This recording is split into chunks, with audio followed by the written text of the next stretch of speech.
हां मित्रमैत्रिणींनो, आज आपण कारल्याची भाजी बनवणार आहोत. त्यासाठी आपण 3 कारले घेतलेले आहे. ते अगोदर छान गोल गोल काप करून बारीक चिरून घेऊ आणि ते एका पातेल्यात टाकू. त्यात आपण लिंबू, हळद, मीठ आणि लिंबू पिळून घेऊ. त्यात असे एकत्र करून मस्त हलवून घेऊ आणि त्याला अर्ध्या तासासाठी आपण झाकून ठेवायचे.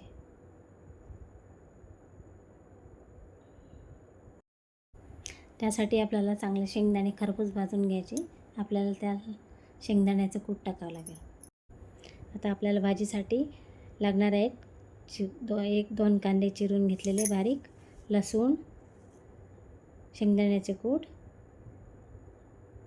आणि कारले चांगले पिळून घ्यायचे. त्यात भिजत ठेवलेले होते कारले, ते आता चांगले झाले बारीक पिळून घ्यायचे. पिळल्यानंतर त्या कढईमध्ये तेल टाकायचे. थोडे तेल टाकल्यानंतर त्यात आपण हे कारले टाकून देऊ तेलामध्ये. ते कारले अगोदर चांगले तेलामध्ये वाफून घ्यायचे. त्याच्यावर आपण झाकण ठेवून थोडे वाफेमध्ये त्याला होऊ देऊ.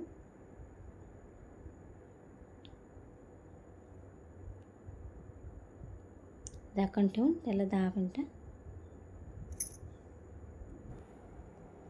आपले कारले छान झालेले आहेत वाफेमध्ये. तेलामध्ये एकदम छान कारले होतात मस्त. त्याला चांगले हलवून घेऊ. त्याच्यावर परत झाकण ठेवू आपण थोडा वेळ.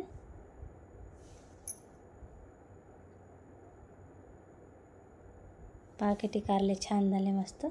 ते आपण आता एका ताटामध्ये काढून घेऊ.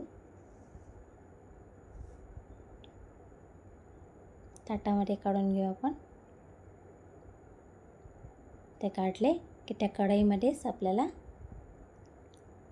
कांदा टाकायचा. आता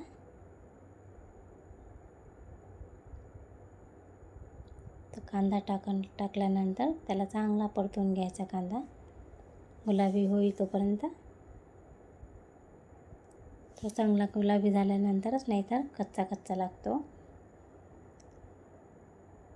आपला कांदा भाजल्यानंतर त्यात लसूण, जिरे, मोहरी आणि भिजलेले कारले टाकून द्यायची आणि त्याला वाफेमध्ये अजून होऊ द्यायचे.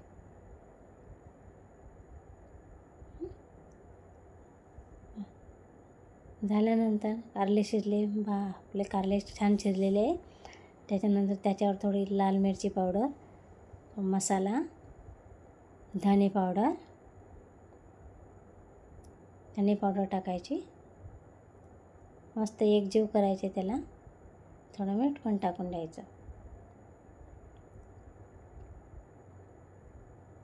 असं छान खरपूस सगळे शेंगदाणे वगैरे सगळं कांदा सगळे खरपूस झाले की आपले कारले एकदम खायला एकदम टेस्टी लागते. अजिबात कडू लागत नाही. आता त्याच्यावर आपण झाकण ठेवून थोडं 5 मिनटासाठी झाकून ठेवायचं. राहिलेले आता त्यात शेंगदाण्याचं कूट टाकायचं आहे.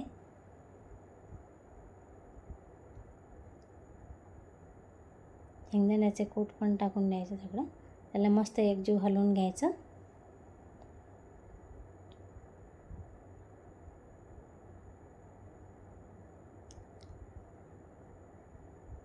आपला किती मस्त सुंदर कलर आलेला आहे कारल्याच्या भाजीला. अशी भाजी केली ना अजिबात कडू लागत नाही.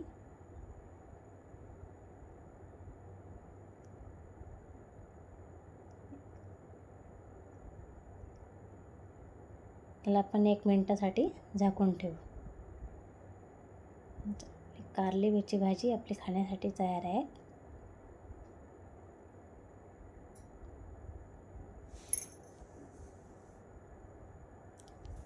झाकण ठेवून त्याला 1 मिनिटासाठी राहू. आपले छान किती सुंदर कारल्याची भाजी झाली आहे. तर अशा प्रकारे हे कारले शेंगदाण्याचं कूट घालून तुम्ही बनवू शकता.